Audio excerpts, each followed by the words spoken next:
What up, YouTube? You already know Big Lou tapping back in. What it do with Big Lou and MZR2, baby.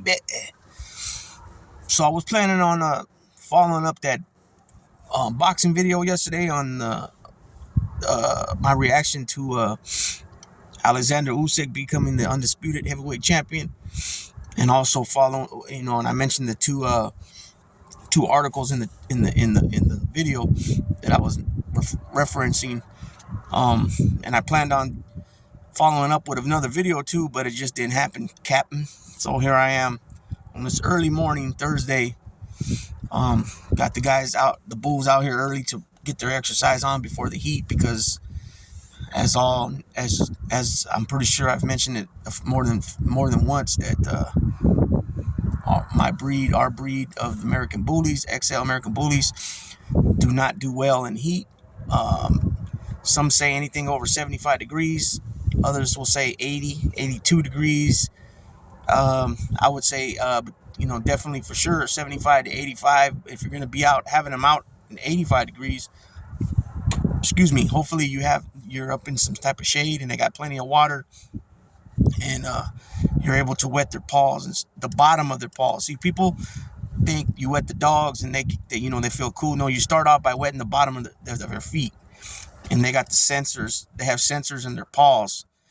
You know what I mean? That will help them cool off, and then them panting helps them cool off. Always remember though, your dog, say, took a long run, or you guys just went on a pretty long walk, and he or she, your dog is pretty,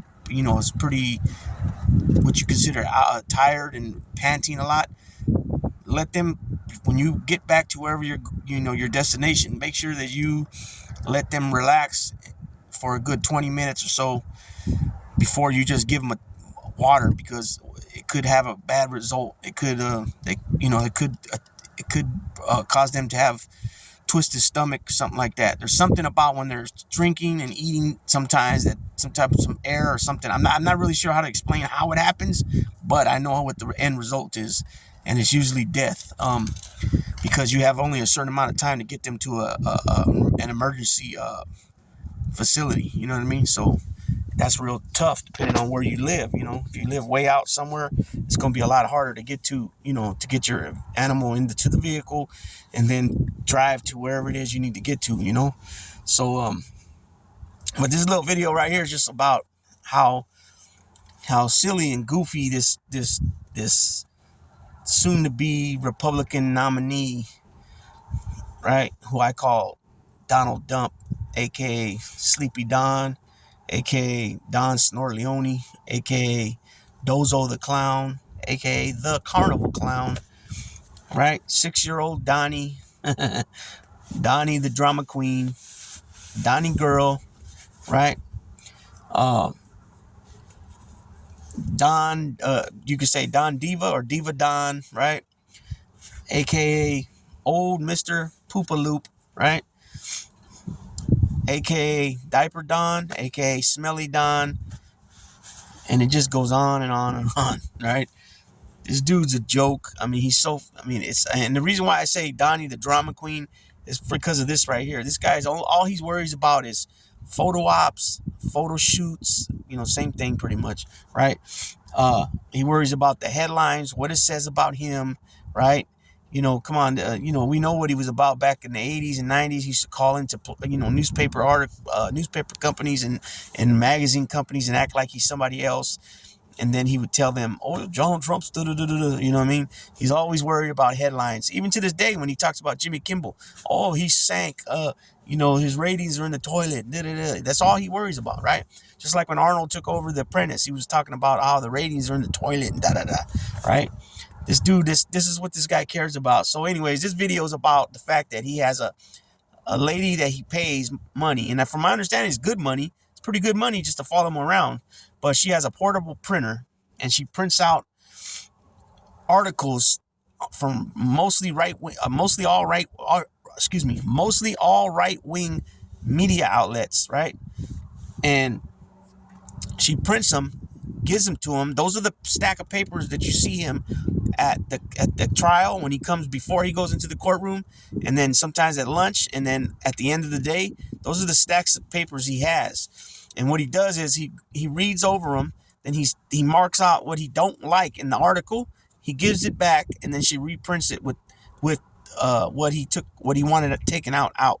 And it's been reported in court from reporters that some people that were sitting close behind him that could see some, like from the side or over his shoulder, that he was marking stuff and scratching stuff off on something, and they weren't really sure. But once the news came out that he had this lady following him around while she printed out articles for him to read up there in the front, in front of the cameras, in front of the bike racks, where he says it's so slammed it's like Fort Knox, which is a lie because it's been debunked by I don't know how many different channels where they've walked around the courthouse multiple times, and like he's only had a couple of supporters there where they start fighting over the territory. So he's mad. The reason why he uses that language and stuff and says all that and puts that false narrative out there through the news is because he's upset. He's pissed off that he don't have nobody. That's nobody showing up for him, right? And it's a damn shame that the news outlets got to put it out there through the news that damn serial killers. Jeffrey Dahmer had his parents there. This guy don't even have a family member there, and it went on and on for that. I don't think Eric Trump showed up for like 3 weeks the first time. Then little by little he complained, and here comes this congressman, 2 more Congress people, 3 Congress people. Well, actually it was senators first. You know what I mean? It's a damn shame, man. The United States Congress, that's both houses, right? There's 535 members when in full force, 435 in the House of Representatives, and 100 senators. They do not work for a person that's not even the United States president. They work for the American people, and for them to keep taking time off to go up there, to go sit there and act like they're cheerleaders for this clown, right? While supposedly some important committee hearings are being postponed, right? Because they want to say that Merrick Garland is in a contempt hearing because he's not turning over the audio when they don't have to turn over the audio. They got the transcripts, right? This is how a real president asserts privilege, and that's what happened there, and they don't like it. You know what I'm saying? And so they want to just keep this sham of a impeachment inquiry just going and going and going up until the election to do their best to use their part of the what's called lawfare in order to make Joe Biden look bad. That's the only reason they want these tapes, so that they can cut and paste and edit and clip and do whatever they got to do to take this and that to make him sound like he's not there, or he's so confused. You know what I mean? So it's just a little video. Let me hear somebody's feedback, what they think. Hopefully I can get back up to where I was at before I got sick. But I don't wish that on nobody, boy. Ooh, that was a rocky road right there. Especially, yeah, never mind. I don't want to get into it. But okay. With that being said, Big Lou tapping out.